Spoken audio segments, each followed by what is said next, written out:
Okay, you're good to go.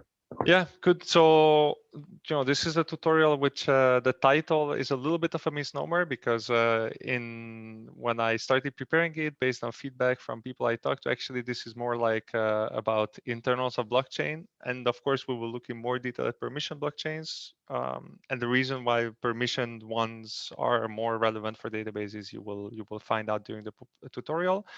And then the second part of how to build applications with Hyperledger Fabric, this is something because of the time I decided I will give you an overview of some exercises, but then you will be able to download the virtual machine and some exercises, basically some GitHub repositories that have small applications in them with some exercises, so you can take your time at home and try it out. Or alternatively, if you have ideas of projects that build on this, you can take these applications and extend them.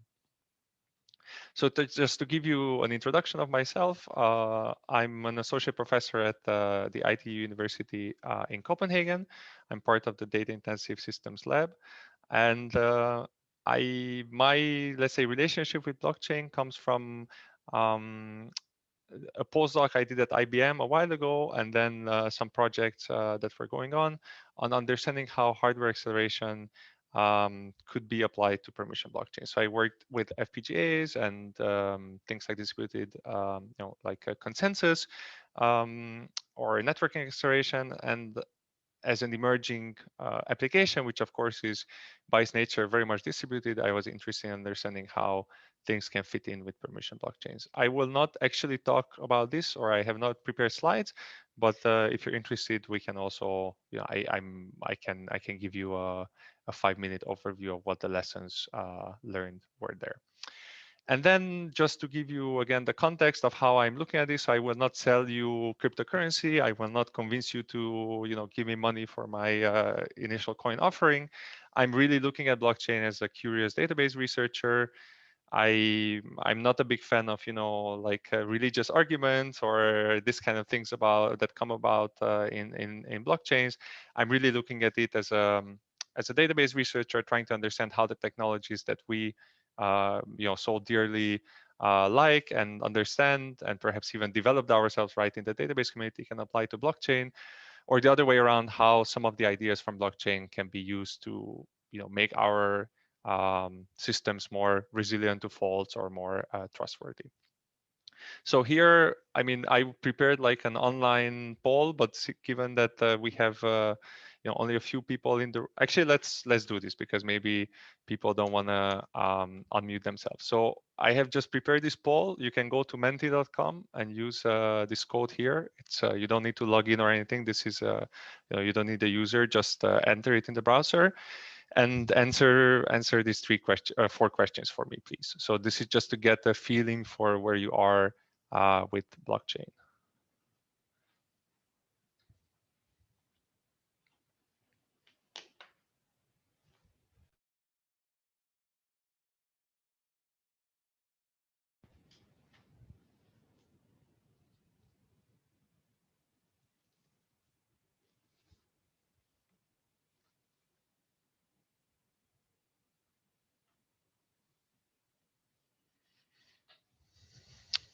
Okay, so let's see, the votes are coming in.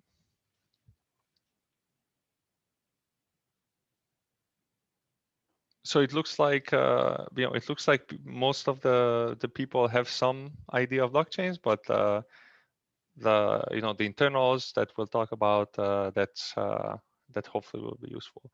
And then yeah, I'm happy to see that that there's little experience with Fabric, because I think if you wish to improve that, then with the virtual machine image and the exercises, you will be able to do so.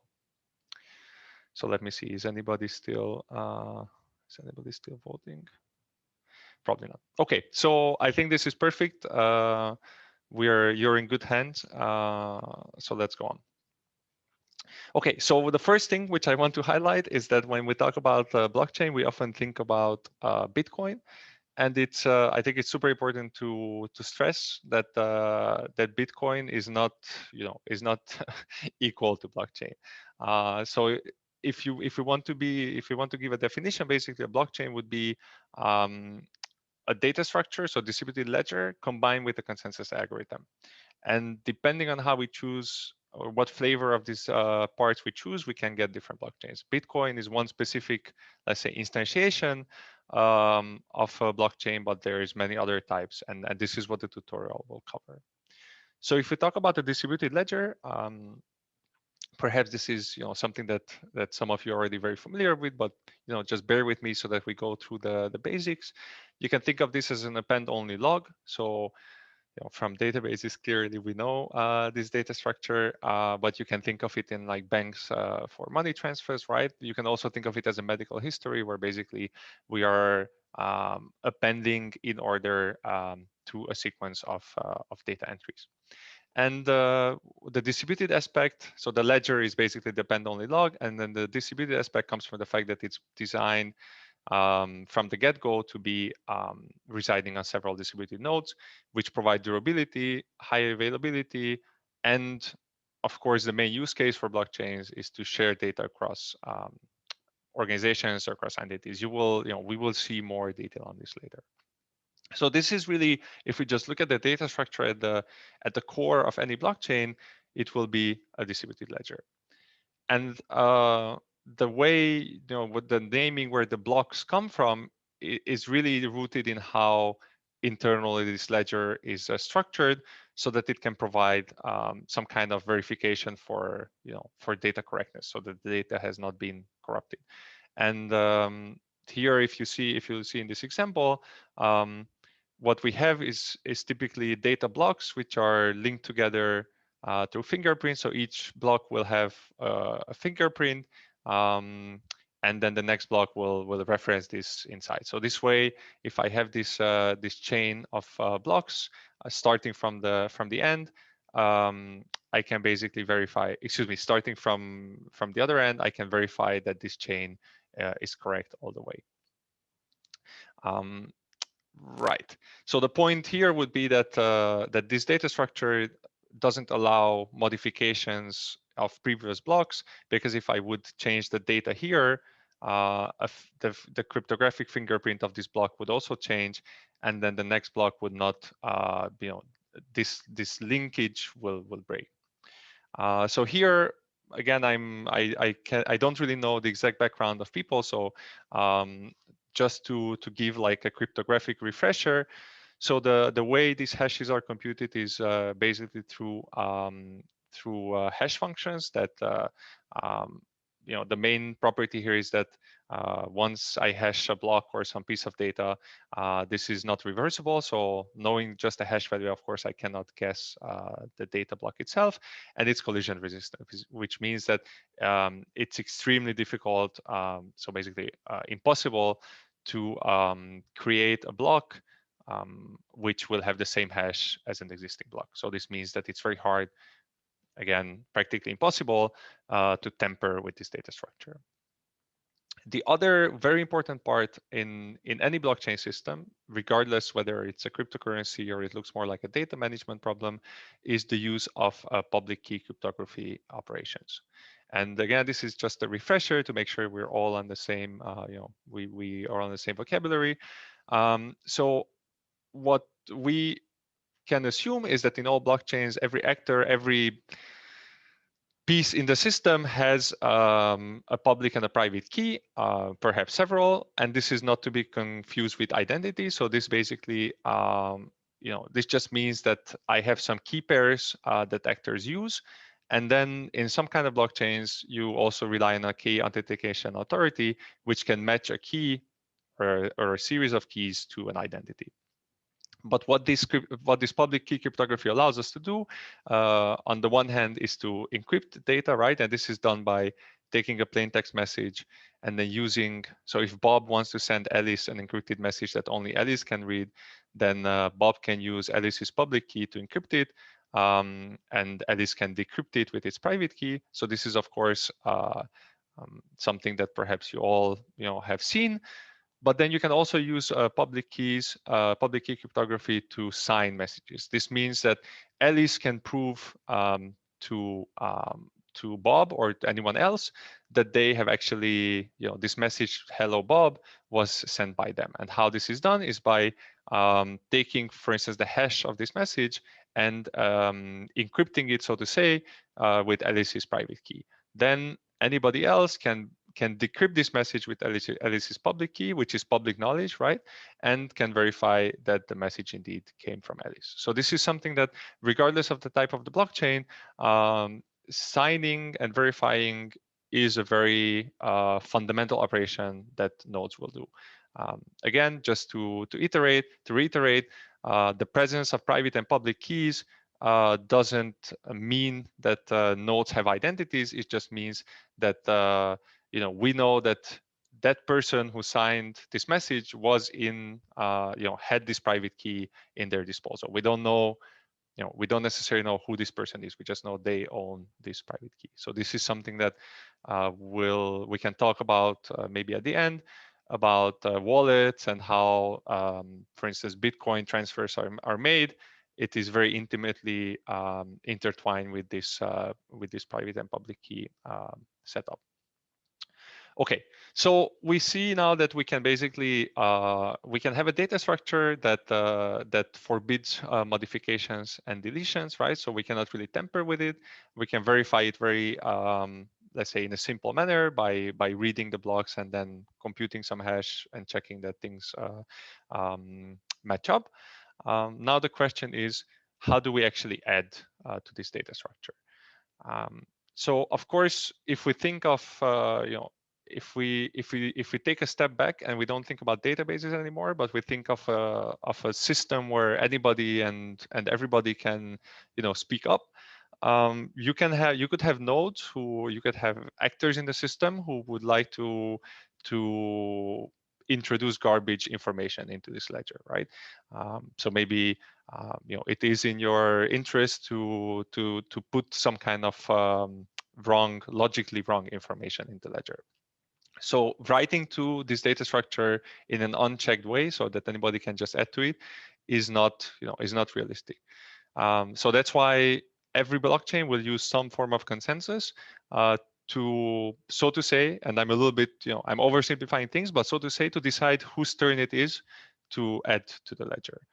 And all blockchains will come up with some consensus mechanism that aims to give equal chance for actors or nodes in the system to propose rights into the chain, and most of them will strive for a form of majority rule. So basically, for some mechanisms or checks that are in place, that the majority of the nodes has to agree that what we're recording into the ledger is actually correct by some definition of correct. So not only that the hash is checked out, but the information that you're recording into a ledger is not garbage.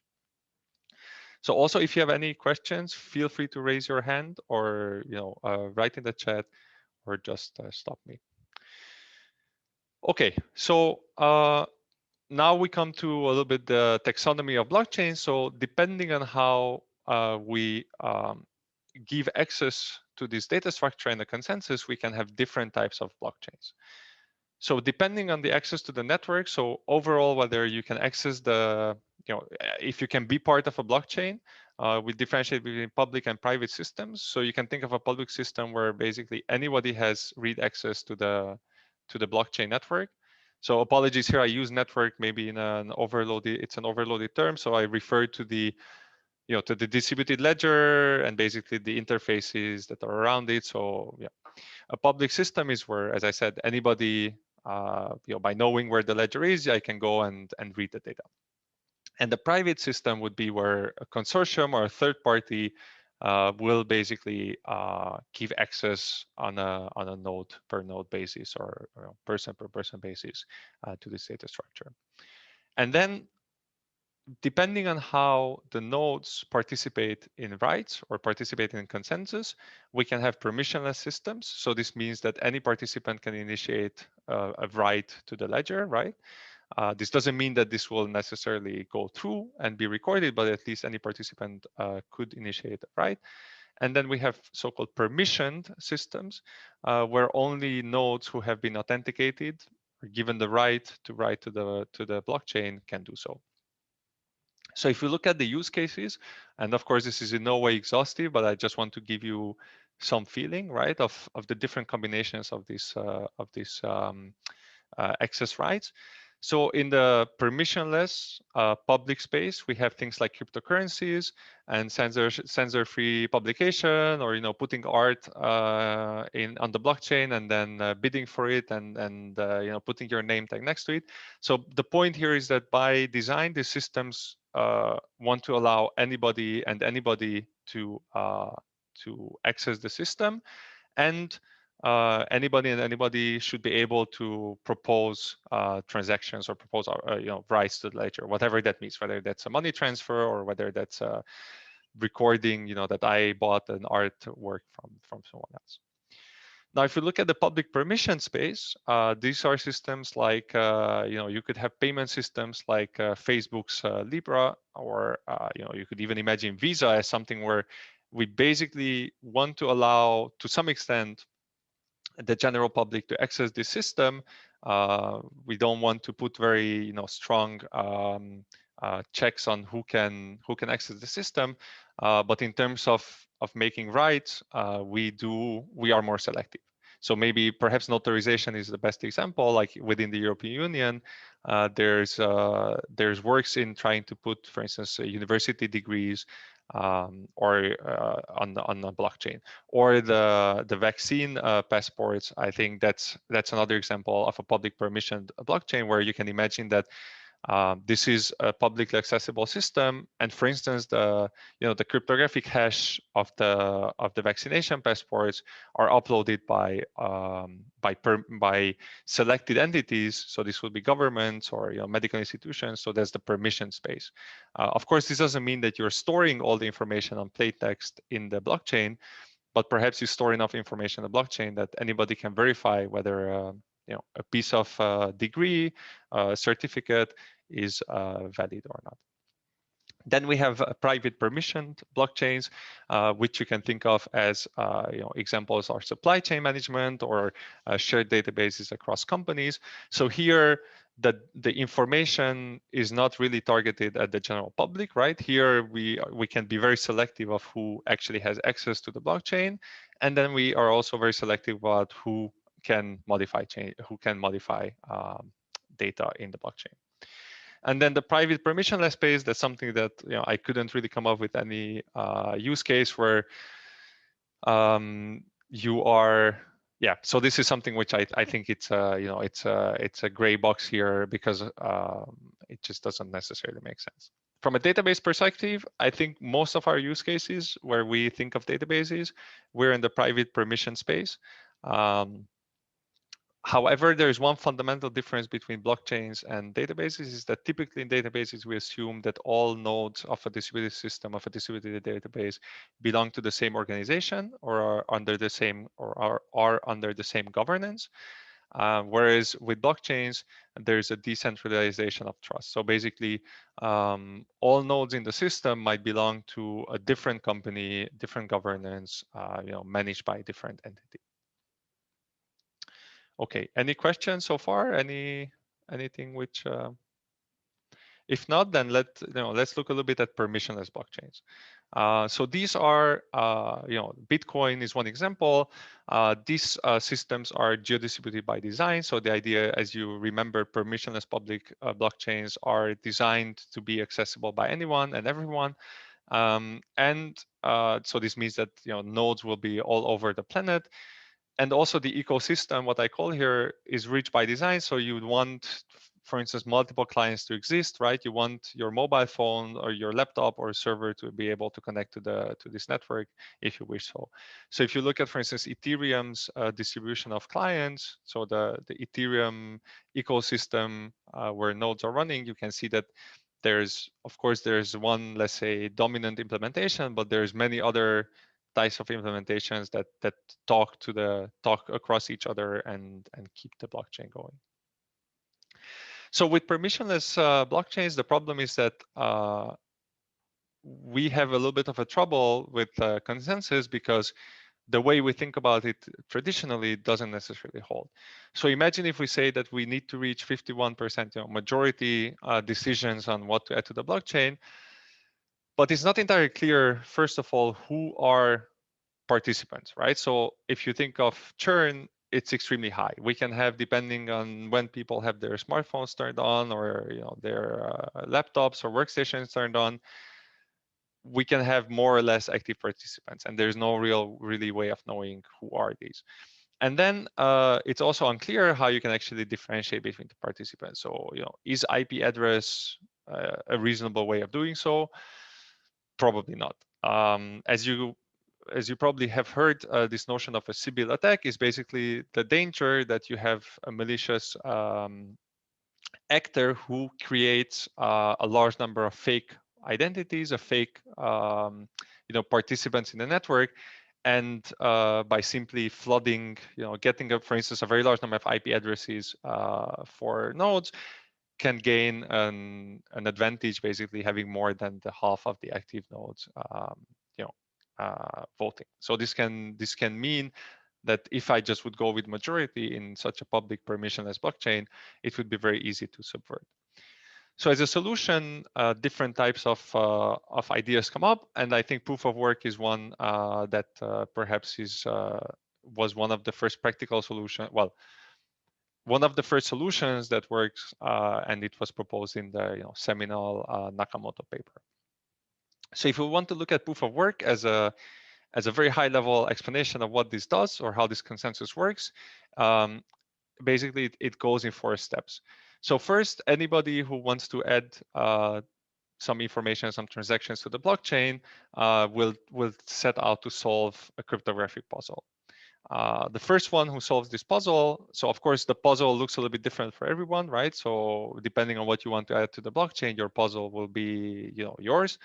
And whenever somebody finds a solution to their puzzle, they send this out to all participants. Participants can verify very cheaply whether the puzzle is correctly solved. And if it is, then they will add this block. They will add this information to the blockchain and restart at step 1. So this is, in a very simplified way, this is how proof of work works. What the proof refers to is that you prove to the others that you have performed the work of solving the cryptographic puzzle, and this allows you, or this makes it possible for you to add your proposed transactions to the blockchain. So if you look a little bit at in more technical details, what we call the nodes working on these cryptographic puzzles are the miners. This is in the Bitcoin terminology, and what miners do is they in every iteration they form a block, which is based on, as you recall, some metadata which is like referring to the previous block in the blockchain. So this basically defines where this block would be positioned in the chain.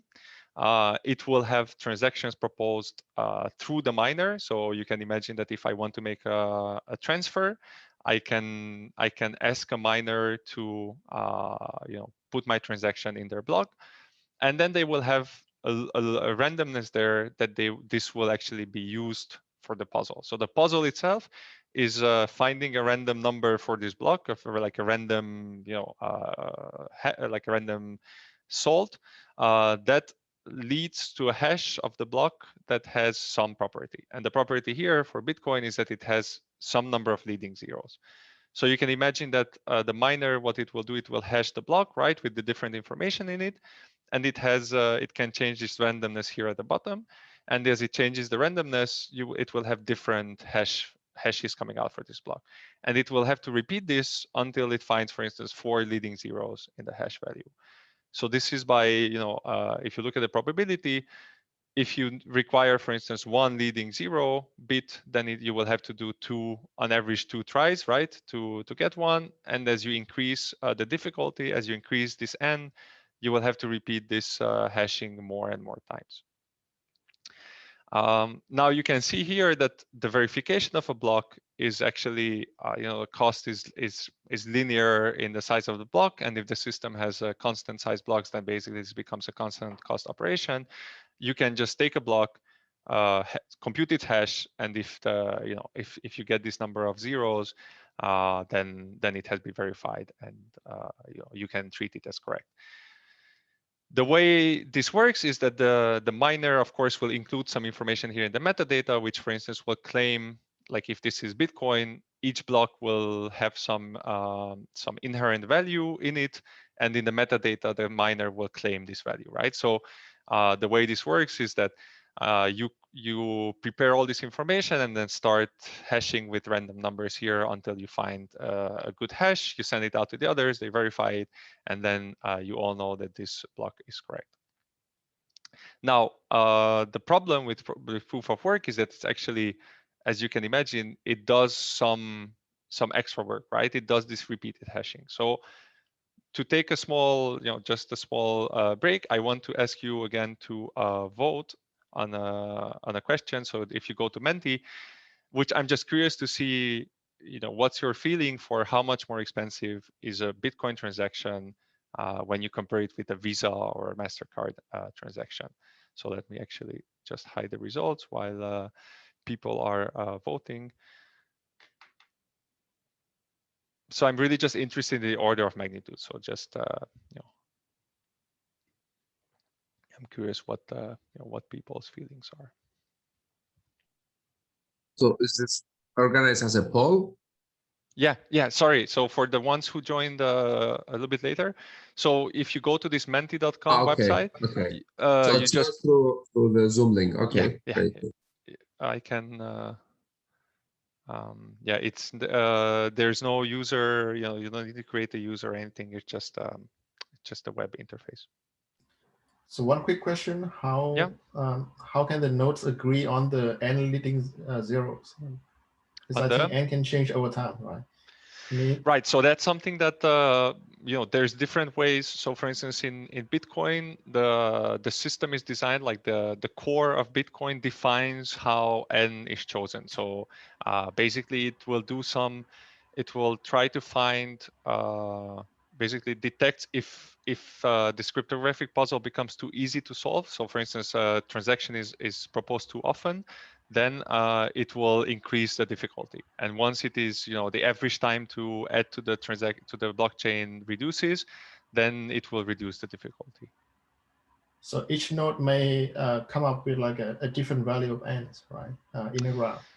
So again, this is something that perhaps we can come back to later, but you can imagine this as being baked into the protocol itself, like it's just to make this a little bit, because I think it's a little bit ambiguous, because expensive, you have to define expensive in terms of IO, right? Not in terms of money, because when it works out. So you will see, I show you the number in a second. So expensive here is, I mean it as in basically joules. I mean it as in financial cost on humanity for running this, right? I mean it as power that you pay for. So I see people are going on 1,000 times more expensive. So this number, it appeared a few months ago. So this is from Statista, and it shows that if you do the number crunching, in terms of energy consumption, one Bitcoin transaction is 500,000 times more expensive than one Visa transaction. So this comparison here, one Bitcoin transaction takes around 741 kilowatt hours, whereas 100,000 Visa transactions take 5 times less. So there's a 500,000 multiplier in between. So to put this in perspective, if you pay for your pizza with Bitcoin, the cost of this Bitcoin that you paid for the pizza is around, I think it was the last number I saw, like $1,000. So this is the true cost on humanity for running Bitcoin. Again, I'm not, this is not about me convincing you whether we should be doing this or not. I'm just highlighting that the proof of work is a very costly mechanism. As you can imagine, if we look at it, and costly not in IO or anything else, it's costly because we're repeating computation, right? We're running CPUs continuously computing these puzzles, and the problem is that we are all miners basically compete for the next block, right? So it's not that you can do work in advance or that you can do sharding, so to say, but you really need to you can only work on the next block. You cannot work on 3 blocks down the line because you don't know what the others in between are. So if we look at some other number for the cost of Bitcoin transactions is linear, in the sense if you had 10 Bitcoin transactions, it will be 10 times the cost. You are not having any cost sharing. So that yes and no. So basically, because you are working in blocks, you have some batching. So there's some, like up to some point, the cost of 1 transaction or 10 transactions is the same because you're paying for the block. But since in Bitcoin, for instance, the size of the block is fixed. Again, it comes from the system. It's somehow baked into the system. There's not much you can do, right? So maybe the $500,000 number, you could like massage it down to 100,000 times less, or you could go to 1 million, depending on how you define, the assumptions. But what I really want to highlight is that because of this proof of work does repeated computation that most of the time is basically worthless, it is extremely power hungry. Okay. Dimitris, you had a question? Zsolt? Just one comment.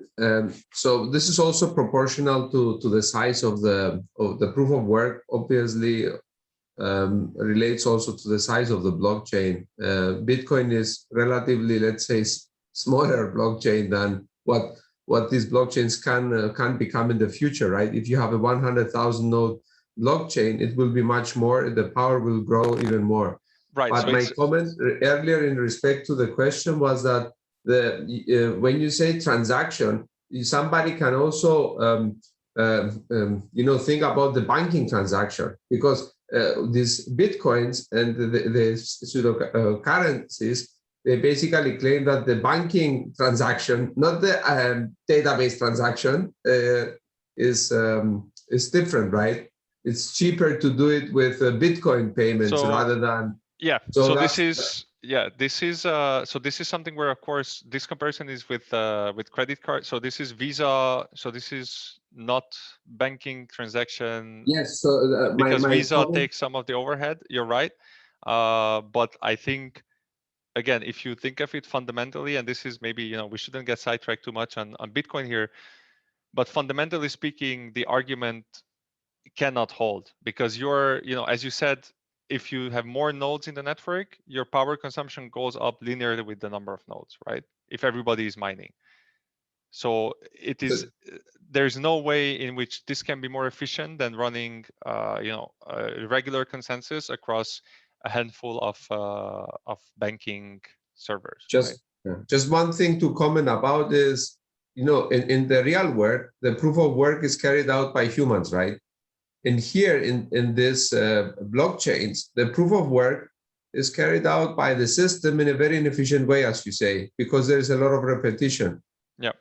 Also in the real world, there is inefficiency. Like the humans might also be inefficient in the way they clear a transaction in a banking institution, let's say.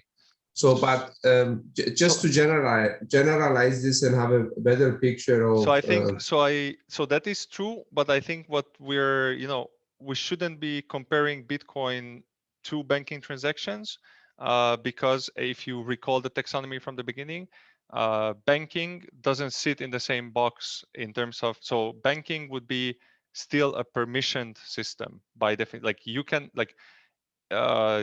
banking is a system where you can have some identities, and you should have some identities, and that's what makes the problem fundamentally different. I'll get to there in a second. So if you bear with me, when we get to permission blockchains, I think that is a better comparison. So Bitcoin, I don't see it as a real currency. I think Bitcoin, and this is now we're really going on the side of the discussion.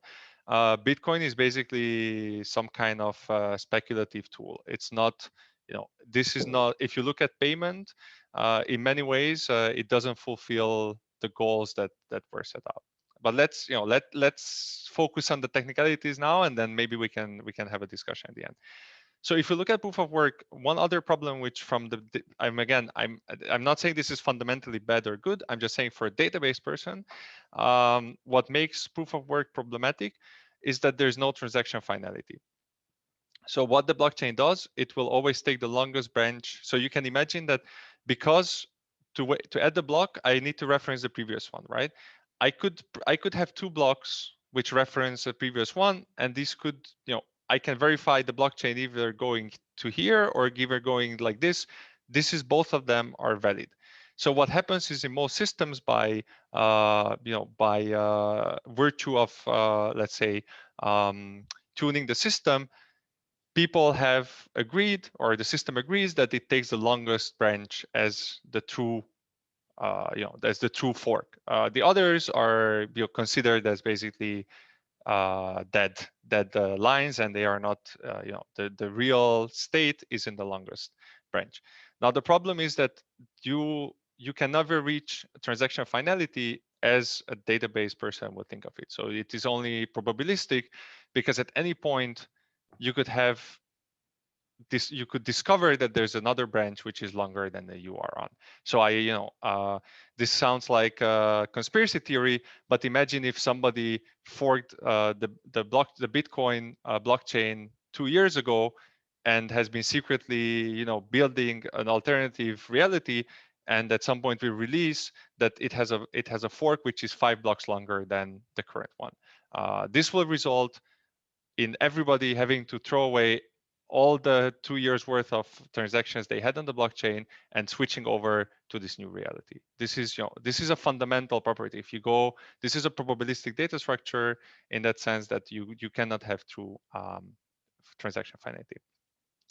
And then, of course, there's the economic problem, which on paper, blockchain looks good because it allows people to freely. Permissionless blockchains with proof of work look like a method to allow people, for instance, to circumvent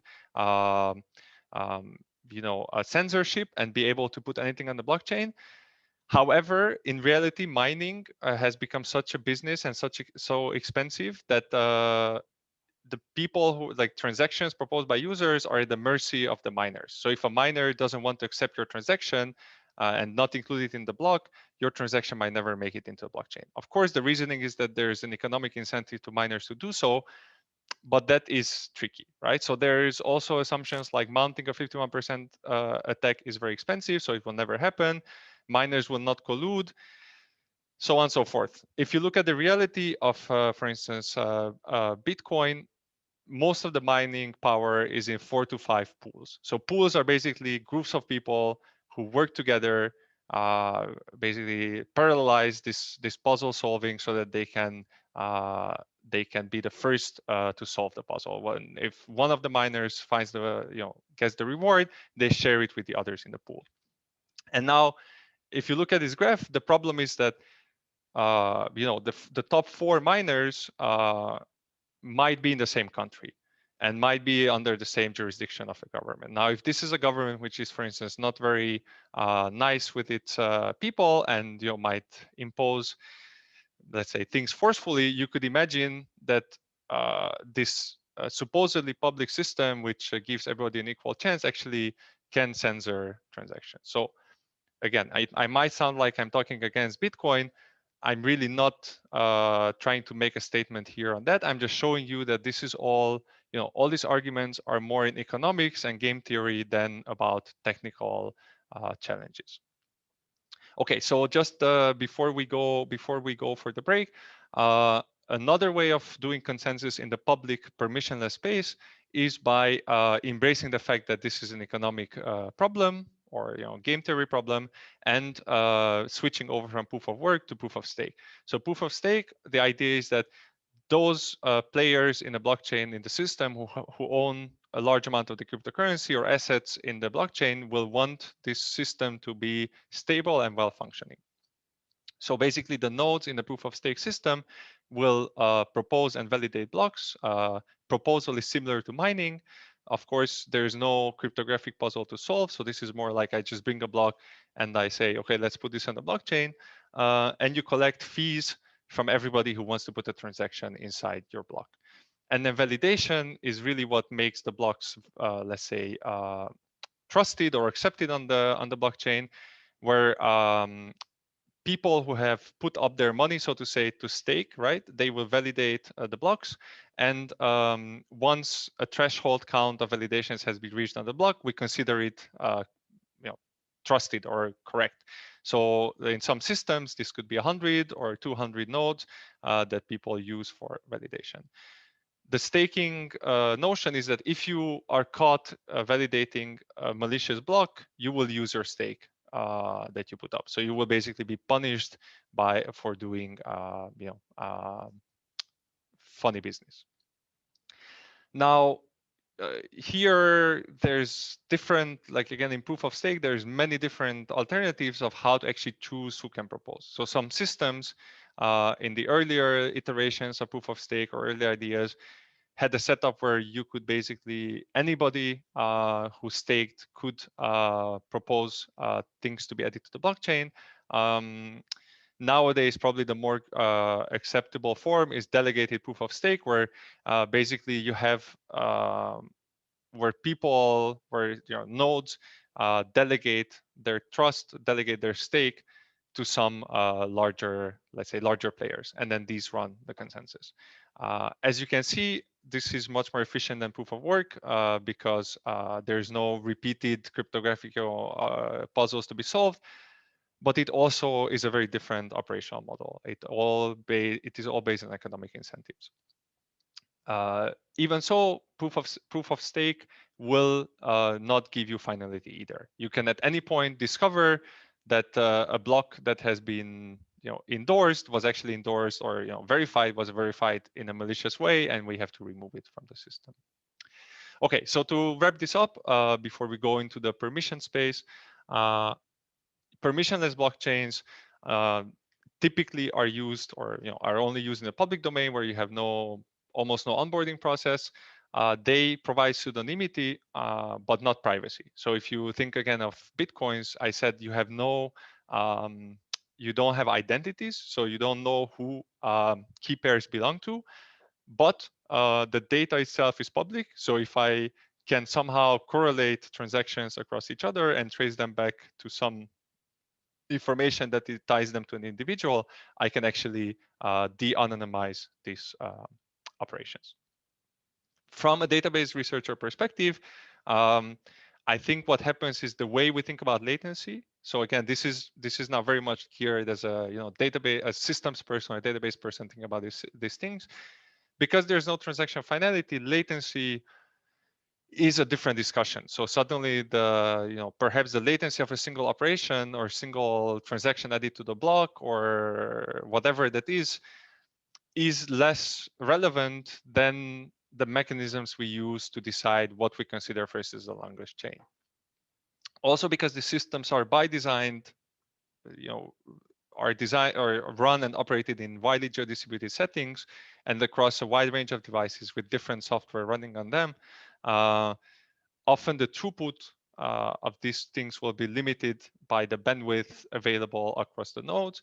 And then in some systems, like in proof of work, the throughput itself will be limited by the parameters we choose, for instance, for the proof of work difficulty or other factors. So these are, again, you can think of it as built-in rate limiting for one reason or the other that these systems have.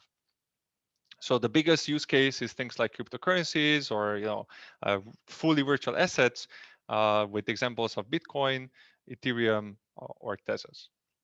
Okay, so with this, I think we're just at the Q&A part. So maybe we can take now some minutes for some questions, and then in the second part of the tutorial, we'll look at the permission blockchains, which are more, I would say, more familiar to the database people and actually have more ideas which permeate between the two. Okay, but with this, let me stop talking and let you ask questions if there's any. Zsolt, this is Bernard. I do have a question. Can you hear me? Yes, please go ahead. Thank you for the nice overview.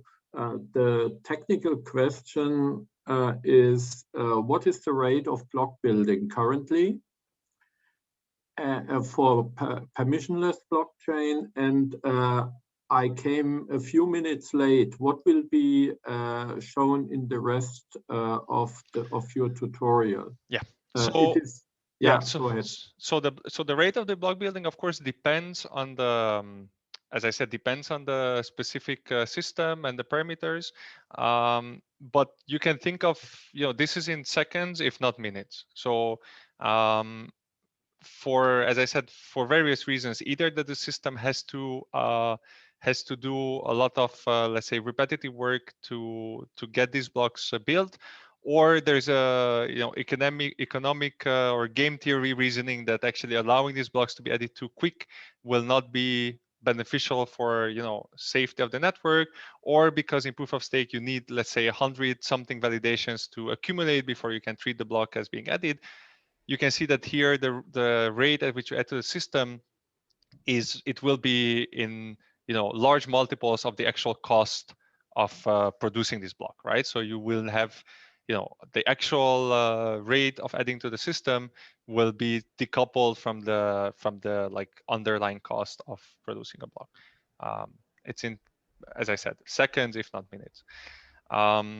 In terms of structure of the tutorial, what we will do in the second part, so we covered public permissionless blockchains. In the second part, we'll look at permissioned blockchains. So these are the ones where nodes have identities and they behave much more like databases. We'll look at a little bit of how smart contracts work, just a very quick overview, and then how internally one of these permission blockchains actually looks like. So how Hyperledger Fabric executes transactions, how it is organized, so that to give you a more palpable feeling for how these systems actually resemble a lot databases. And then, because unfortunately this is only 2 hours, I would just give you pointers and a very quick overview of some take-home exercises. I've prepared a virtual machine with Fabric installed and with some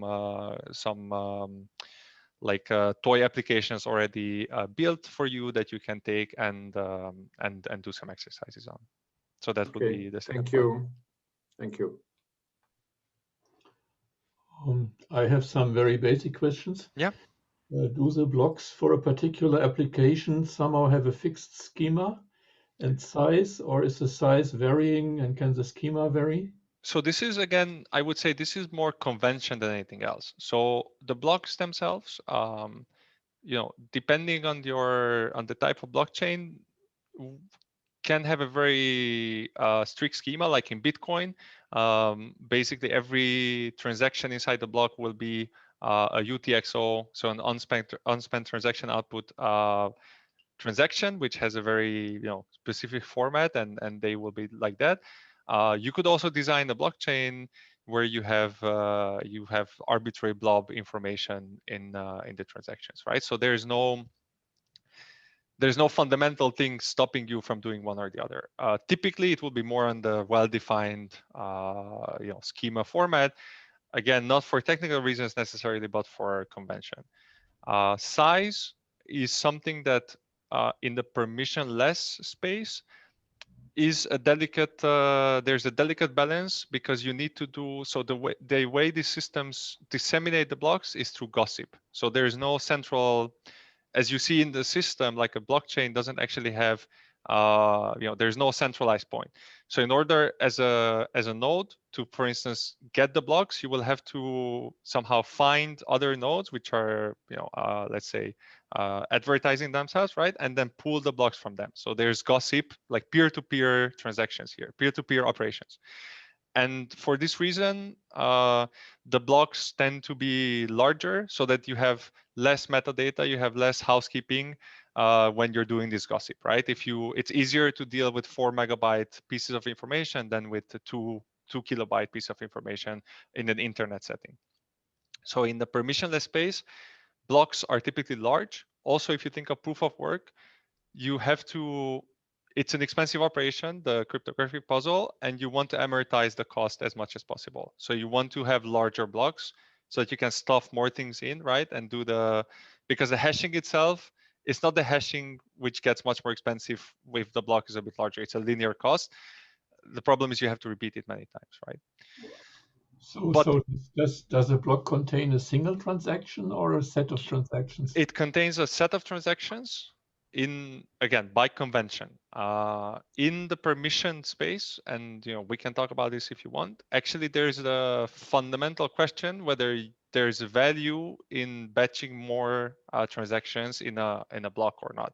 So we have done work, for instance, where we propose that applying the well understood streaming processing notions from databases and data systems, you could actually replace the blocks with transactions being chained together directly. So you can operate on a transaction per transaction basis in a permissioned system that you will see in the second part of the tutorial. If you make in the permission system, basically if you make the computation, or like you calculate the cost of doing these operations, it will not be very different whether you do it on a transaction per transaction basis or you batch several transactions together and then you get them through like this. So you can think of this in database terms as batching. So, you will amortize some cost by putting more in a batch, but in some sense, there is no fundamental thing stopping you from going to a batch size of 1. Is there any kind of indexing on the set of blocks? Yes, you will see. So this is, again, you're asking all the right questions. So in the permissioned blockchain, of course, because you are looking at this more as a data management problem, there will be basically like a materialized view of the state in the blockchain. In things like Bitcoin, the transactions themselves might be there's a different representation. So it might be a history of transactions. So you can build an index, but the system itself, let's say, is not directly supporting this, right? So you could have clients which then take the data out and build an index and do something with it, but the system itself doesn't require an index for its operation. Is there any other question? Yeah. I wanted to suggest that we take the 10-minute break for coffee and whatnot, or is it 15? Yeah, it's a 15-minute break. So thank you very much for the presentation. We have a 15 minutes break before we come back to part B of the tutorial. Okay, so see you in a bit. Thank you. Good, thanks. Good, so let's, we looked at permissionless blockchains in the first part, and now, let's look at the space which I believe will be more close, or it will be closer to the expertise that the audience has, and to us as database researchers. So if you think of permissioned blockchains, these are basically systems where we have identities. So if you recall from the beginning where I was saying that we have public key cryptography, where the existence of key pairs doesn't necessarily mean these are tied to some identities. In permission blockchains, we by definition have nodes have identities, and these identities can map to natural persons or companies or legal entities. In some sense, what is important to note here is that in a permission blockchain, the members or the parties interacting share some common goal. That's why they enter into these systems together, which is, of course, not to say that they don't want to protect against malicious behavior, but overall, they all agree on some shared goal. So that's why you have a supply chain management system. The shared goal is that you're exchanging information and tracking these products throughout the supply chain, which is beneficial to everyone involved, right? It is important to note that in permission blockchains, typically the use cases, so this is now not necessarily about something fundamental about permission blockchains, but more about the use cases and to put you in the right mindset. So typically it's not dealing with fully virtual assets. So, and there's legal frameworks around parties doing business together. So you can imagine if two companies are exchanging information on the blockchain, they will already have some kind of legal frameworks in place otherwise. So in some sense, whereas in the permissionless space, the main goal is to be able to overcome failures and continue operating under highly malicious activity as well. Here, perhaps you can relax this, and sometimes it's enough to detect that there's problems, and we don't have to transparently solve them because there will be other mechanisms. Like if, for instance, a supply chain suddenly claims that a washing machine was delivered twice, in a permissioned setup, I can go and verify this offline and see where the washing machine is, right? It will not be physically in two places at the same time. And in terms of deployment or provisioning or system, the back end, because these systems are run by, as I said, organizations or individuals who want to do business together, there's in general more control or at least understanding on the placement of the nodes and the different code that they run. So there's a shared common goal. It makes sense that everybody is, for instance, using some reasonably powerful hardware.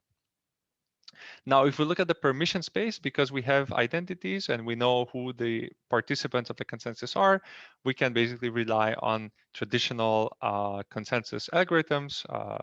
Most importantly, the Byzantine fault-tolerant consensus algorithms, which, as you maybe recall from, or even if you're not an expert in this space, they are based on majority and typically take several rounds of communication across nodes. However, as a benefit and something that is, for us in the database world is very natural, they offer transaction finality. So basically, once we have, voted and agreed on a transaction or on a block, it will not be reverted. There's no artificial rate limiting. So what I mean here is that, as we saw in the first part of the tutorial, in different systems for various reasons, you might want to either reduce the throughput of the system so that you can, for instance, perform gossip in the back reasonably well, or you want to save on other resources. Here, in principle, you can go as fast as your infrastructure allows you. Now, of course, with BFT consensus, there are some challenges in reaching consensus across a large number of nodes. So this is typically once you go into the hundreds or thousands, there can be challenges, but there's different solutions to this. And if you're interested at the end, we can circle back. So there's both kind of algorithmic changes or the way that you organize consensus, like with the delegation to basically reduce the number of nodes which actively have to take part. But it works for most, for most cases with the technology we have today. You can run a permission blockchain on several hundred nodes, and it will work. If I look at it kind of at a high level, as I said, because we have identities, the nodes in the network know who the others are. This also means that there is some onboarding process, right? And you can actually take people out of the blockchain if they misbehave. So you can actually you can have mechanisms to, so to say, to punish people in the real world for what they do on the blockchain. And data itself is not public, right? But you have to remember that the data is visible to all members of the blockchain. So still you have now, you have control on who can actually access this this network or this blockchain, but within the members of the blockchain, data will be public. Now, there's again ways in which you can work around this, and you will see in the example in the exercises, there's one way in which you can do this, for instance. But this is up to the basically the implementation of the permission blockchains to deal with private data. And as I said, use cases are like companies sharing data sets, e-governance, notary, supply chain management, and so on. So this is something where I would say more the database thinking comes into place. So once we talk about permission blockchains, that's where programming the blockchain becomes also more interesting, so to say. And smart contracts, as you have probably heard, are the way to program these blockchains to add user-defined functionality on top. And you can think of them as stored procedures, or in some case, like triggers that run on the blockchain. Now, some blockchains will allow users to add custom arbitrary smart contracts. Others will have a set of operations baked in. So for instance, in a Bitcoin, there's no really notion of the smart contracts is designed together with the system, and it's not something that the clients are able to influence. In a permissioned blockchain like Hyperledger Fabric, it is up to the clients to define their own stored procedures, their own smart contracts, and load them. Of course, these contracts can take different levels of complexity. So they can be very simple, like transfer of tokens or escrow accounts. but you can also write arbitrary programs. And this is where it becomes more interesting for us as database people. So typically these smart contracts are written in some domain-specific language, and they will operate on a key value type of abstraction on top of the blockchain. So you will operate on a metrolized view of the state. When I say arbitrary programs, there's a small caveat there, is that these programs have to be deterministic, because if you think about it in a very high level way, if you run this program at any participant in the network, it has to result in the same outcome, right? It cannot deviate. Otherwise, the state that we perceive in the blockchain would diverge across nodes.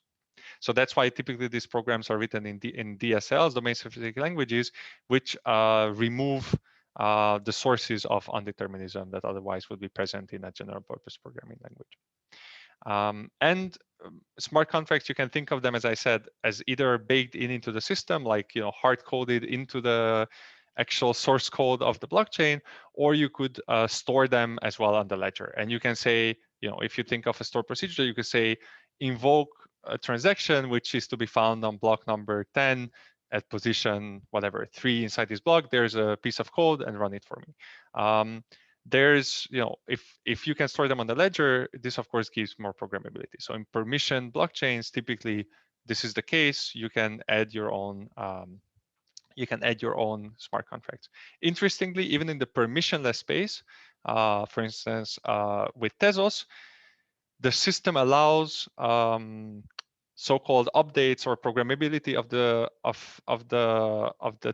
Tezos code itself.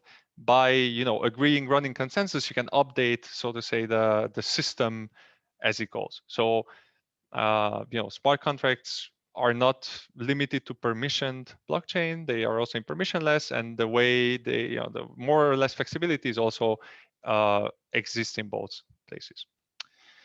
Okay, so now if we look at how a permissioned blockchain system looks like, and this is a cartoon version of Hyperledger Fabric, but this is basically true for any other permissioned blockchain, it looks something like this.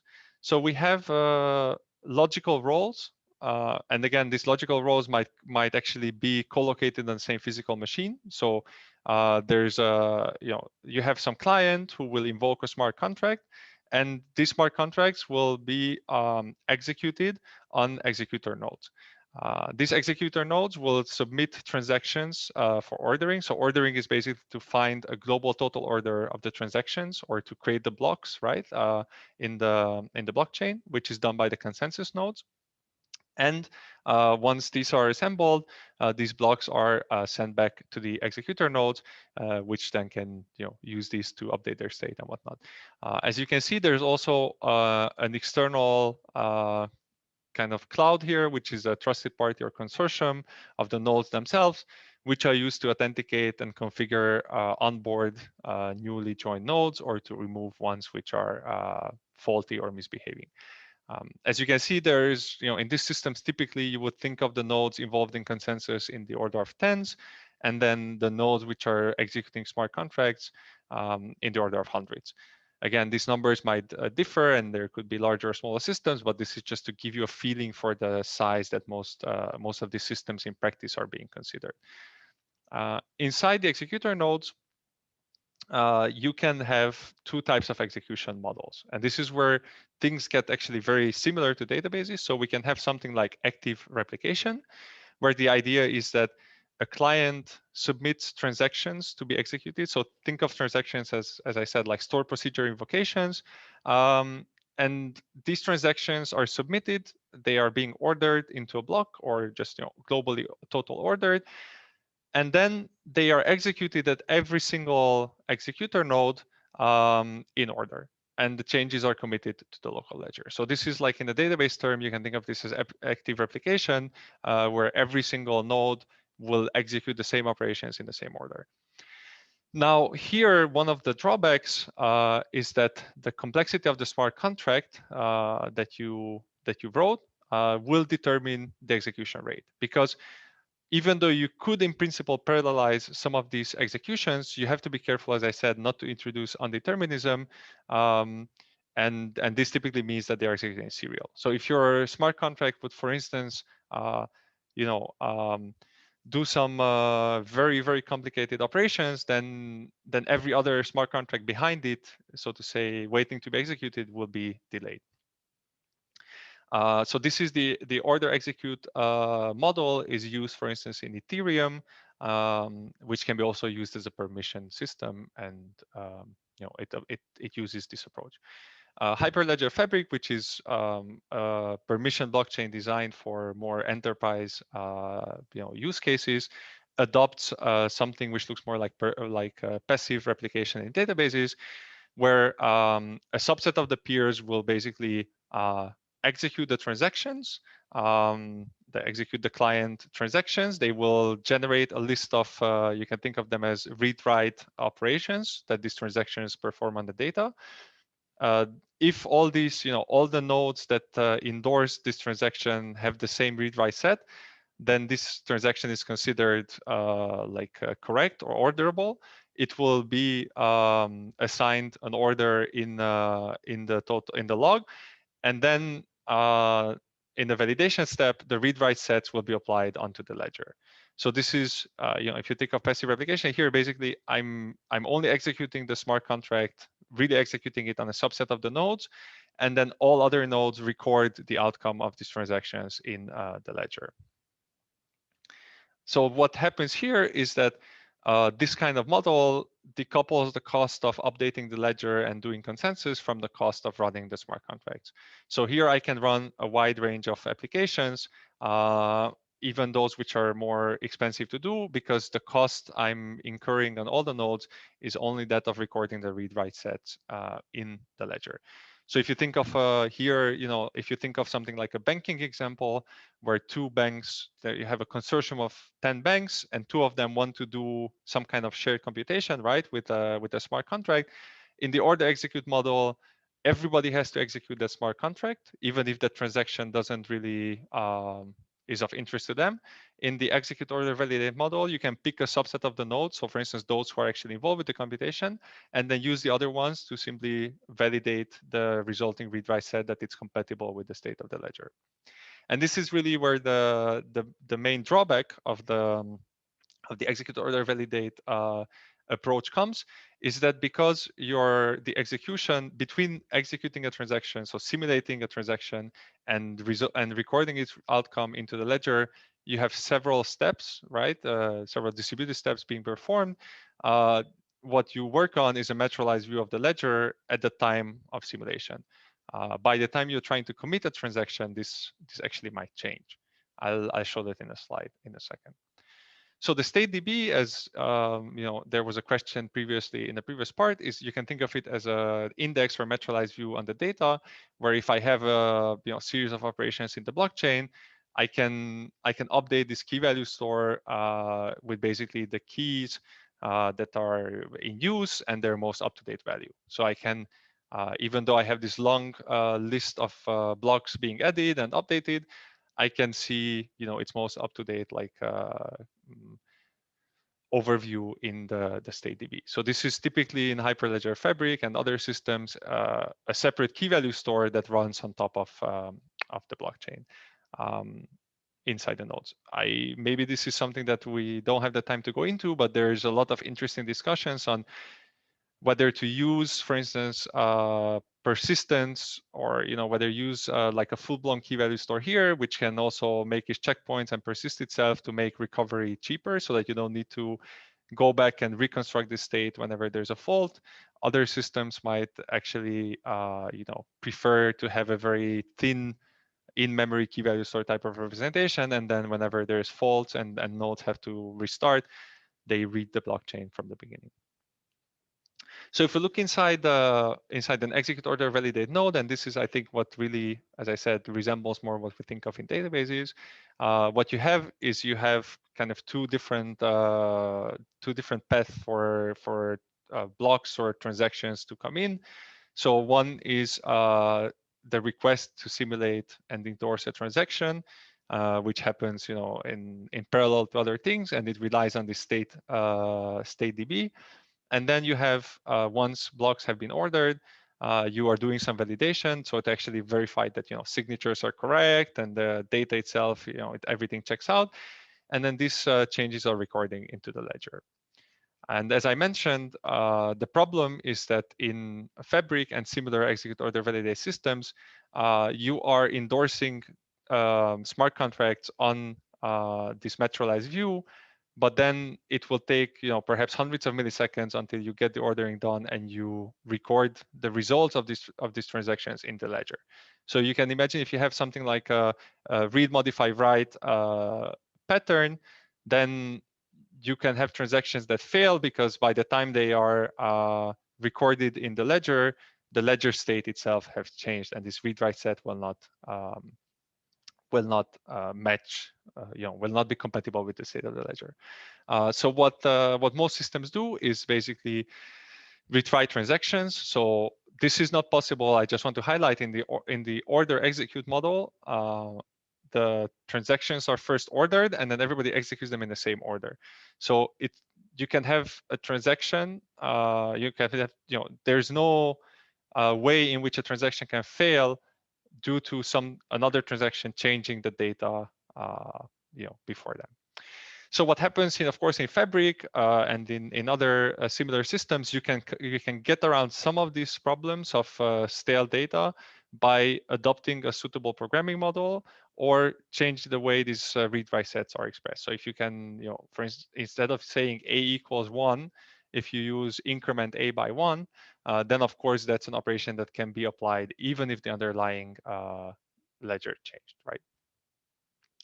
Okay, but overall in the systems, and this is something that I myself been exploring for a little while, is that if you can reduce the latency, it takes between validation and endorsement and validation / writing to the ledger, you can actually reduce the chance of transactions failing.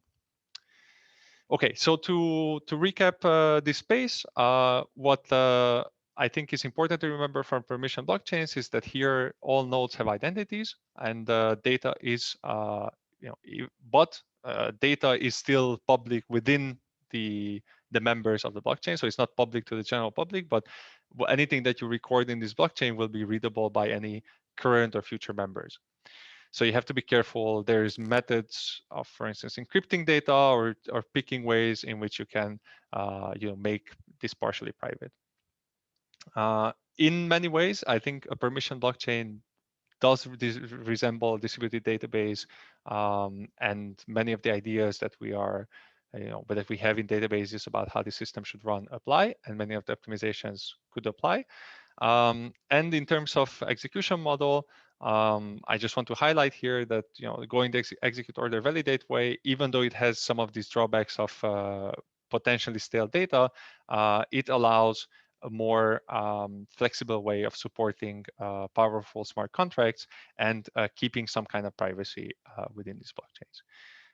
Again, I think what is important to stress is in comparison to Bitcoin, where really I don't know who else is on the network, and if they misbehave, I have no legal recourse to them. In permission blockchains, typically you can assume that these are not fully virtual, and there will be some frameworks around them. So this is, the question in the previous part was about banking. So if you think of banking transactions, I would make the case that they fall more within the permission space than in the permissionless space, because you will have some form of identity, right? The bank will know that it's you or someone else making transactions. And for this reason, you can rely on operations which resemble more databases than proof of work and proof of stake, right? Having a system which is permissioned doesn't mean that it cannot be open to the public. So there's, for instance, proposals from Spain where I've been working before, where I know that they're working on a kind of permission blockchain where the condition to entry is having basically a tax number, right? So any business who has registers with the Spanish tax agency can enter the blockchain. So it's public in the sense that in principle anybody can access this blockchain, but you need identities to do so. So you cannot do it anonymously. Okay, as a takeaway, before I very quickly show you the exercises, what I think is important to remember is that permissionless and permission blockchains do share a common data structure. So this is where they are very similar in the underlying data structure. But this is also, I think, calling them the same, calling them both blockchains is in some sense making a disservice, because if you look at other aspects like the consensus model, they are fundamentally different. So proof of work and proof of stake is fundamentally different in the way it operates, but also in the way it looks at the world when you compare it to BFT consensus. I think, and this is my opinion, so you might disagree, but I feel that in the permissionless space, the current challenges are not necessarily technical. So I think the most of the science is there to make the systems work well. It's more about economic incentives, game theory, and so on. Public education that one has to work in.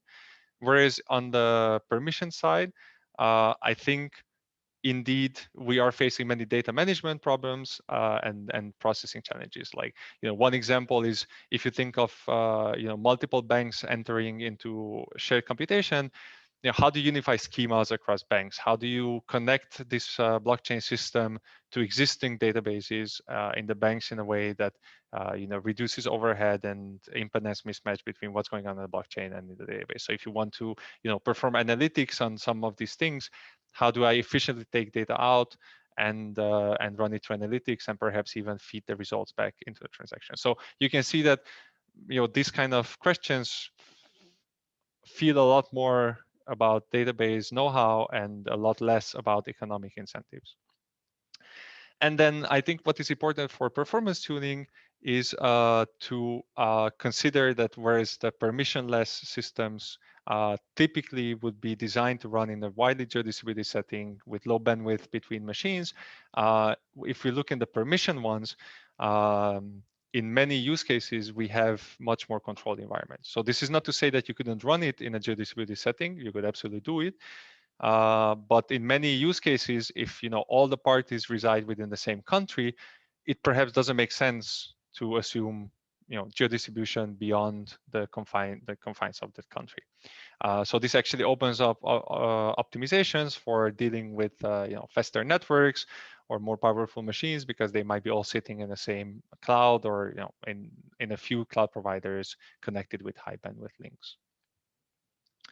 Okay, so any questions here before I just give you an idea of the exercises?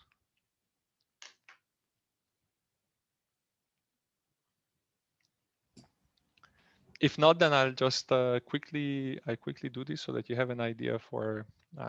So you should see my a VirtualBox image. Is that correct? Yes, I can see it. Okay. So what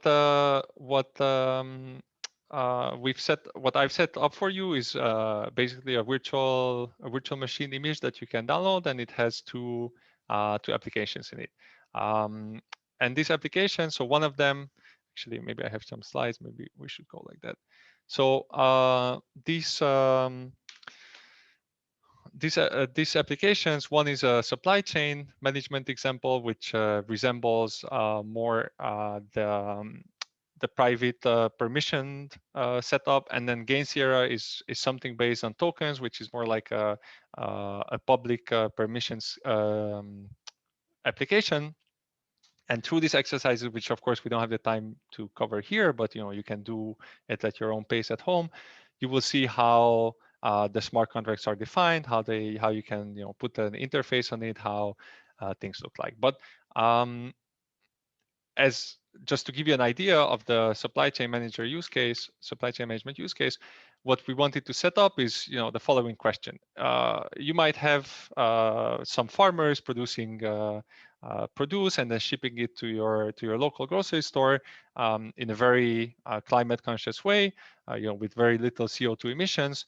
Or you could have others which are doing a very lousy job or bringing things in from another continent, and you as a consumer, for instance, have a very hard way of telling these two. So the supply chain management example basically has this entity. So it has farmers, shippers, and distributors, and they are under the obligation of disclosing to the blockchain what is the CO2 emission footprint of either producing an item or sending it to a distributor.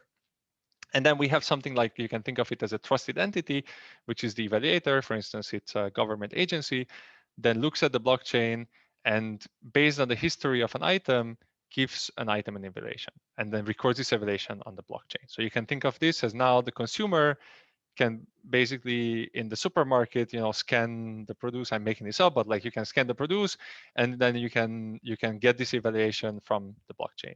Of course, you as a consumer, you are not, you shouldn't have access to the actual cost of or the actual footprint of these items. So what we have done is in this example, we have encrypted the footprints, the CO2 footprints that you're recording on the blockchain. So you will see in the examples, I really don't want to go into those details, but you will see how encryption works, and then using public key cryptography, only the evaluator can decrypt this footprint. So both the farmers and the shippers put the footprints encrypted with the public key of the evaluator, and then the evaluator can look at all these footprints in a plain text way and generate the evaluation. So the way what you will see is basically an end-to-end example where we have provided for you the chain code. So the chain code is basically a smart contract for Hyperledger Fabric, exposing through some command line interface, so you can play with it on the command line as well. But we also created a small web application on top, written in Python, that can call these functions and then put it on a, well, not very beautiful, but let's say very basic way on the web. So this is what you'll see. So just to give you an idea, so you will download these repositories, and what following the steps, you can start up the application itself, and you will have an interface like this, where, for instance, I can add an item produced by a farmer, and this, I don't know, has a footprint of 30 tons of CO2, and I can ship it to some shipper. Now you will see that the system is a little bit slow, because what happens is, of course, you're inside the virtual machine, and Fabric itself, if you recall the high-level description, it will run several executor nodes and several consensus nodes. So even if you're running on a single machine, it will create multiple Docker images running in parallel. So I recommend that you don't do this on your laptop like I'm doing it now, but do it on your workstation so that you're not overwhelming the system. So now, for instance, this is recorded in the blockchain. I have some public information that this produce called watermelon was shipped to shipper 1 with some encrypted footprint. So now if I go to the interface of shipper 1, this will show that there's a pending item, which can be sent further, for instance, to maybe another shipper, right? So this is maybe produce that goes around the world, very inefficient. So now if I go to shipper 0, I can see the same information, and I can send it to a distributor. And then to finish the example, once a produce arrives at the distributor, the evaluator will see it as being available for evaluation.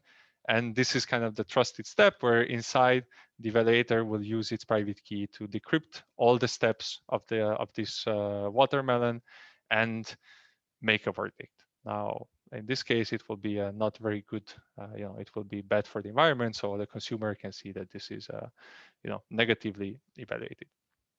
So this is the example we provide to you, and what you'll have to do is there's steps. Let me just see. So here there's a repository. You can download this, and then there will be exercises inside, like adding different features to it.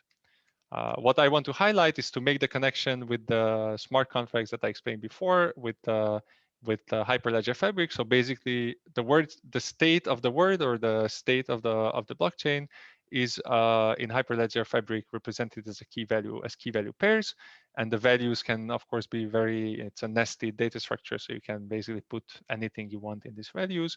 And then you have two types of smart contracts, one which only alters the state of the word, so you can basically modify the blockchain, then others which query it. Regardless whether it's just a query operation which doesn't change the state, this will still go through the consensus, and it will be basically handled the same way, except that it doesn't change the state of the database. And as you will see, all these smart contracts can receive parameters. So I made the comparison to store procedures. You will use different in the exercises. You will define even your own transactions with your own parameters to make things happen. Yeah, so basically we are. You will see that the way you're mapping to this key value store is nothing, is very much similar to how you would do it in the database. So you can set up tables. Basically, you can use the keys as primary keys. You can do it in a very nice normalized way, or you can also denormalize and then have nested data structures. Let me just see what else, because we, time-wise, I want to.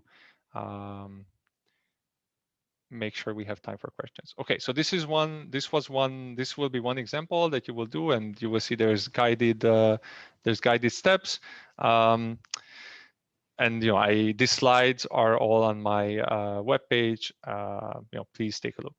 So the other application that you will see is a simplified version of a startup that actually got conceived by some ex-colleagues of mine from ETH, which I think is a very nice initiative about using blockchain to try and fight deforestation. And our copy, we did this when we were in Spain. So this is centered around Madrid. And the idea is that this is a token-based system where users who register with this system will stake some of their money around different regions around the city, saying that I will personally, or I bet, or I will personally take steps to make sure that this part of the nature around the city will not be deforested by whatever next month or next year. And then the idea here is that if you look at the entities, so you will see the example, you have users who can basically pick a tile and say, I'm putting money or investing in the idea that this part will not be deforested. And then if you're right, then you get money from the other, let's say, losing tiles, and if you're wrong, then you lose your money. Now, the incentive here, of course, in Game Forest is that the users are, for instance, local farmers who will use more green methods of farming, and then there's an evaluator, which we have in our example as well, who will determine which tiles are, let's say, doing well and which tiles are, being deforested. And this in Gain Forest is done by, taking satellite images in a weekly or monthly fashion, and then analyzing these images with machine learning and figuring out which tile is in a good shape or not. Of course, in this small example, it is all kind of a random coin flip, but it gives you an idea. So this is what you will see. It's a different type of application where instead of dealing more with like data management, well, more like items and shipments, it's about some state and then some bets, so to say, and user balance. So this is you will see if you go into the repository, there's a file with exercises. I don't know if this will open now or not, but there's a file with exercises, and then you have the solutions also actually done for you, so you can check them out. Okay, so where is this? Just to as a recap. So if you will have my slides, I guess. I assume, or the recording in the EDBT website, and this is the link for all the information. So if I don't know if I can go there. No. So if you go to this link, it will have a text describing how to download the virtual machine, how to check it, out that it works correctly, how to get the exercises, and the link to the slides I just showed you very quickly. So you should be in good hands. Of course, if there's any questions or issues, feel free to email me throughout your adventures. Okay, so with that, I would we can either we can take a poll if you want for further discussion. So maybe I can put this up, or in the meantime, if you have any other questions, then maybe that's something to handle now. But maybe let's do this just for. Can you still see my screen? I assume so. So if you do, then please go to this site and just let's pick a feeling for for the remaining 10 minutes or so. If there's any specific aspect that you would find more interesting to discuss, you can also go not interested in, and then either you can ask me the questions or we wrap up sooner. That's but I think we should take the opportunity to discuss some more. So just to let you know, we just created now specific rooms for people to discuss their papers and also keynotes. So you can even after the session, make yourself available there, and people can join you. You just yeah. So these are indicated as discuss your paper, but it's also we will also probably open one specifically for keynotes. I think that and tutorials as well. I think that's a good idea, especially with the virtual machine and stuff like this. I think that's maybe good to that people can find if you make yourself available, you can. Yeah. Okay, so I see that people are not voting, so that's just give us a second. That's also okay. I mean, we can also go for questions in a second, but let's just wait. I have lost the link to the voting. So it should be menti.com, and then you see up here. Oh, it will help if you paste it in the chat. So yeah, that I people can absolutely.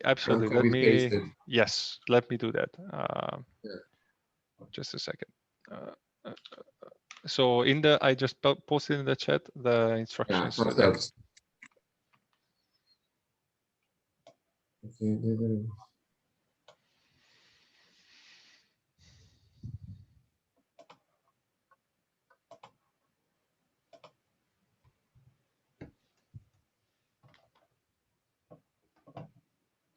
So will this help you to?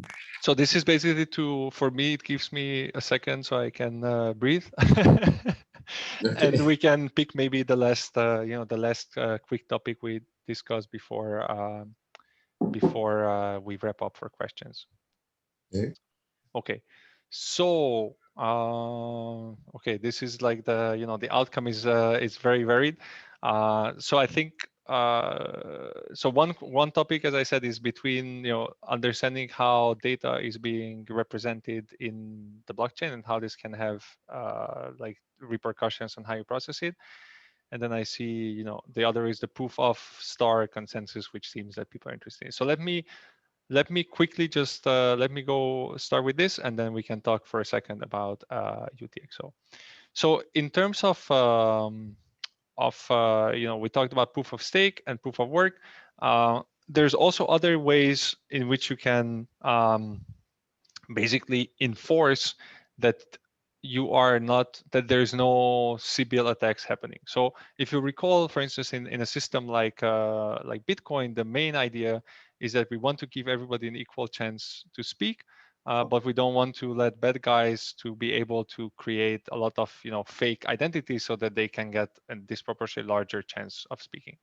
So there is interesting proposals like proof of personhood, which, for instance, is a way in which I can prove to a system that I'm a human, and by proving that I'm a human, I get basically an equal chance of voting. Which you can imagine is, again, this is now in the space which is not necessarily about like cryptographic primitives and theory, but more comes down to how they verify that the person is a person, right? There's other ways, like if you think of proof of work, which is a rate limiting type of setup, right? And makes you burn energy, right? So it makes you pay more if you want to try and get more of a say. There's things like proof of elapsed time, which relies on enclaves. So for instance, SGX, to say I waited n minutes before I put a new suggestion for a block. And here the idea is that it's, if you want to subvert the system, you will have to buy a lot more processors. So you will still pay a cost, but you are not actually doing costly work. You're just waiting around until your turn comes, so to say. Of course, this, for instance, proof of elapsed time is somewhat controversial because it relies on SGX enclaves, on Intel, basically on Intel being somehow a trusted entity in this system, right? So you can imagine that many people in the space who believe in really not having a central point of trust, or see a problem with this. There's other ways which I think to me sound like more interesting, and definitely a space where like database researchers can have a say, is for instance proof of storage, where you can think of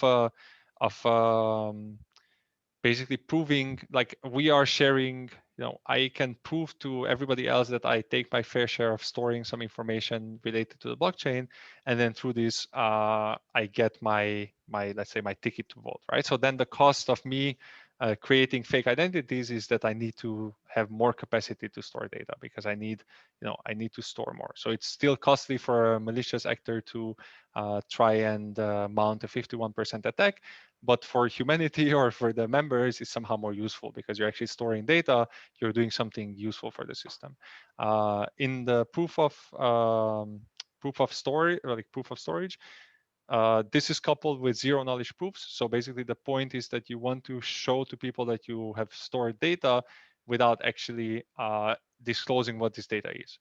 And this is where I think for database researchers, in case you're not following the multi-party computation / zero knowledge proof space in the theory side, I think there's many open questions there in terms of performance and optimization that can be interesting. Also, if you think of something like planetary file system,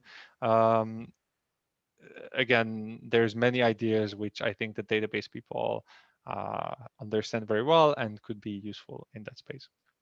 So that's about proof of star. So there's, of course, you can come up with other types of proofs, and I think there's there was just a paper in EDBT, or there will be a paper tomorrow on proof of execution, which is somehow combining ideas of this execute, order, validate type of processing with some kind of proofs, so to say, that you can show that things were done in a correct way, and allows consensus to happen without actually having to do costly additional operations. Okay, so that was one thing which it looks like it's interesting. And then the other question is, so I talked about data representation and how changing the way you program things can have an impact on how conflicting transactions or read-write set errors can occur. So if you think of tokens and transferring assets, or like transferring money to each other, as a database person, we often think of accounts, right? Like every user will have an account which states how much money they have. This is, of course, problematic, because if you think of a largely distributed system where I'm trying to do different operations, because any single, I cannot in the same block have two transactions which change the state of the same account, right? Because they would, if you think of the permission space, they will invalidate, the first will invalidate the second when it gets to validation, right? Because the account amount changed by the time the second transaction is validated.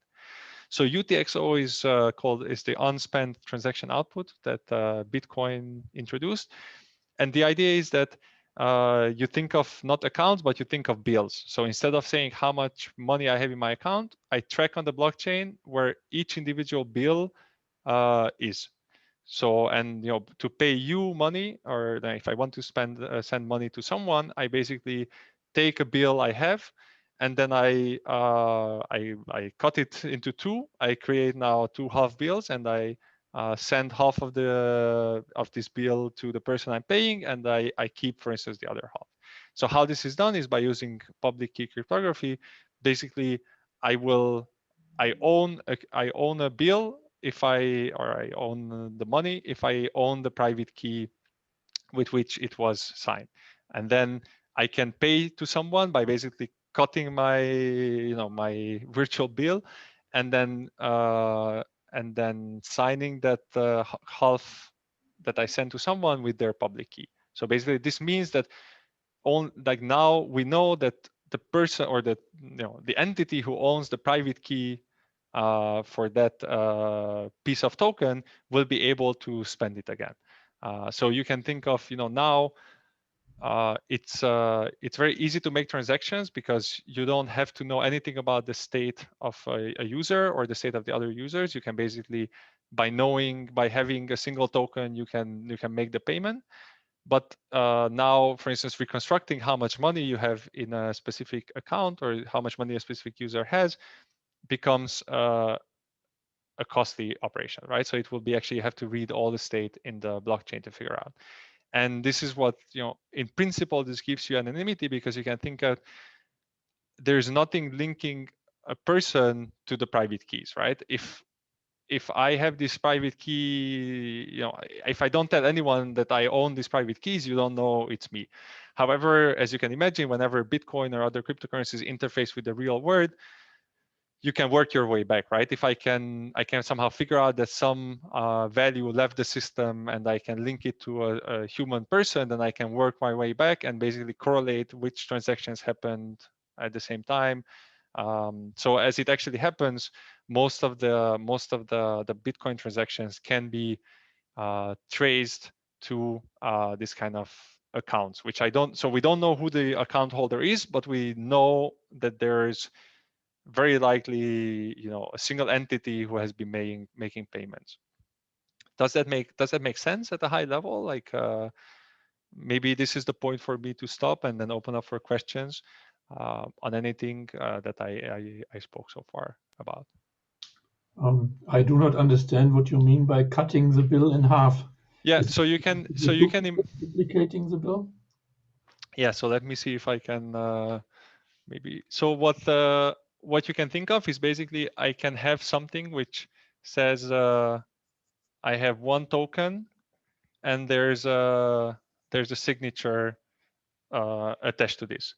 So from this one token, I'm not sure if you can see maybe I should write bigger. So I say I have one token plus a signature. Now, if I have the private key for the signature, then from here I can create, for instance, 2 half tokens, which I sign again. They have their own signatures. So now the system, any public, this is public information, so I can verify for correctness that somebody made from one token 2 half tokens. I can see the value. This is in the plain text, but it is all down to the public private key pairs to decide who can actually make this computation. So in order to compute these 2 signatures, I have to have the secret. I have to have the secret information for this one, so I can create these 2. I cannot, unless if I don't have this secret information, I cannot produce the correct signatures here. So this is kind of how UTXO works: is by relying on the signatures and some secret keys, right? I can attest to the other members of the blockchain that I have this secret key here. I'm not disclosing the secret. I'm just showing that I could compute something that nobody else could have computed. The splitting is it plain text, so anybody can verify that from one blockchain I created 2 half blockchains. Sorry, from one Bitcoin or one Ether, I created 2 half Ethers. And then I can send this to someone by basically, you can think of the way I describe this signature somehow. If I encode something about Alice, then it will be Alice's secret that will enable you to further split this into parts. Now, of course, Alice doesn't exist. So in Bitcoin, there's no such thing as Alice. This will be some some big sausage of a number, which will be a public key representation. So this is the whole idea of basically in Bitcoin, when you validate a transaction, what you check is that this splitting is correct, and then you check that somehow the signatures attached to these split parts are related to the signature on the original one. I'm a little bit oversimplifying things, but this is the underlying operation that is being done. What you also do is probably there's some amount, like 1% of this, which goes to you pay to the miner, or you pay in fees or something. You can imagine that every time you're doing an operation, you could actually pay in to an account. So you can think of like if you think of IBANs, like an IBAN where you can make a payment, a public key is like an IBAN. If I know a public key, I can send money there. Who that key belongs to, and how I can verify that that public key belongs to the person I want to actually send money to, that's like outside of the Bitcoin problem. That is, that's where the identities and pseudo identities come into play. But you can think of this as basically IBANs. I can prove that the money I received here, I know I own that IBAN, and I can send it to 2 other IBANs, and they will be received. Did that clear it up? Mhm. Okay. Any other questions?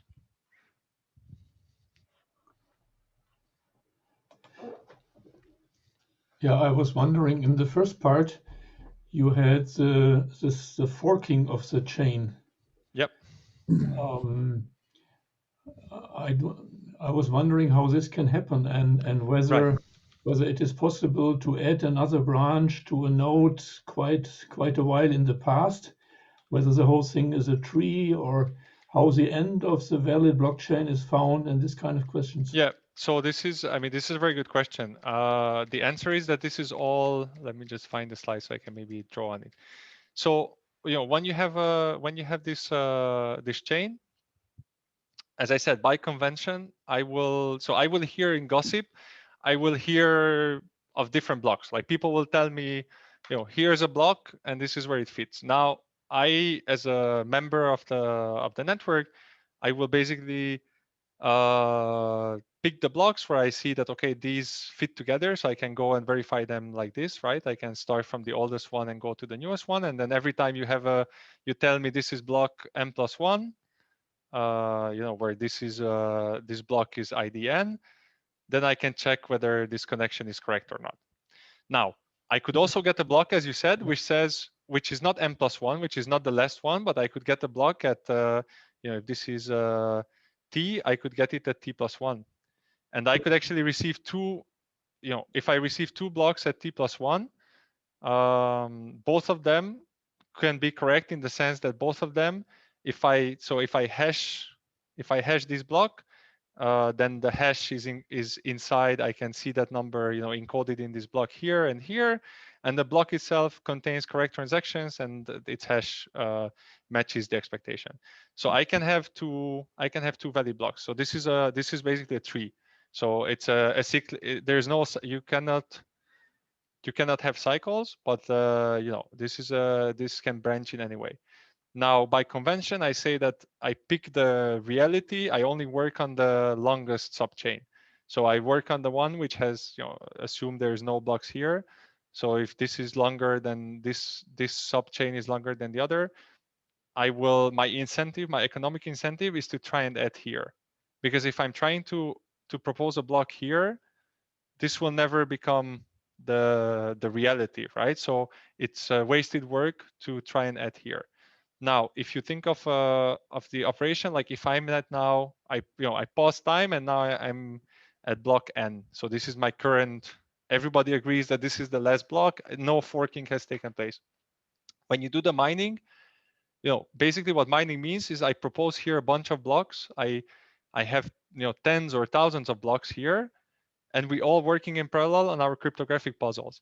And the first one to solve will basically make this link, and then we all throw away these blocks and we try to now add to this one here. because that's kind of the economic incentive, is to always add to the block which has the highest chance of remaining valid.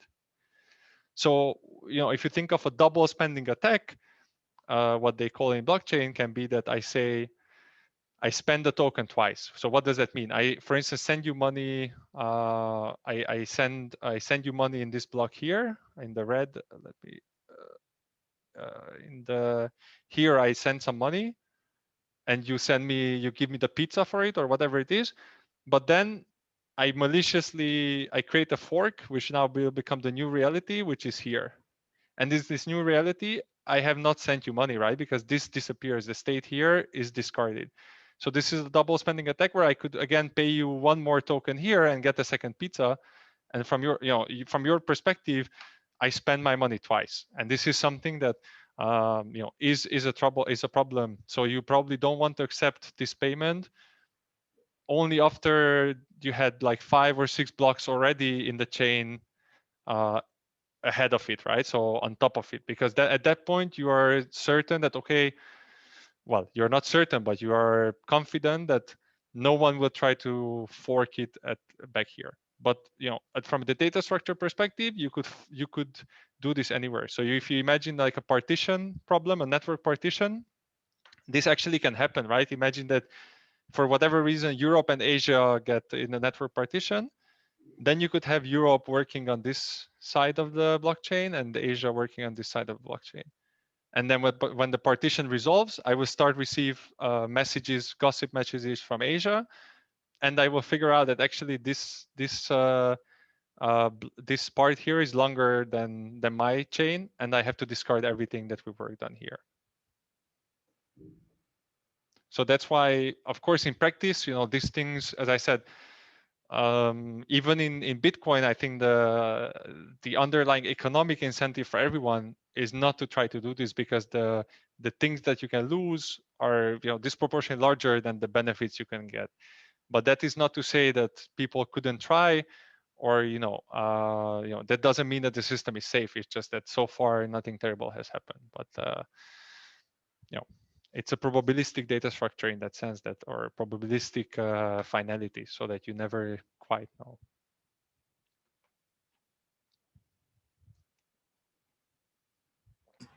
Of course, Any in the other data. questions?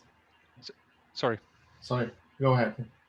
No, I just wanted to say that in a permission space, like if you think of a database, of course, there, for instance, I think often what we would have in a distributed database, if you're thinking of like a log structure, right, that we add to, then the convention would be that because we're assuming non-malicious behavior, in many cases we just assume crash fault tolerance, then we always go with the block which was proposed earliest, right? So if we have 2 blocks being proposed at the same height, as they call it, or at the same index, I would just pick the one that was first put in there, right? I will write off the other one to some kind of conflict and just discard it. So in I think these problems appear more in this permissionless public space, where I really have no control and no way of telling.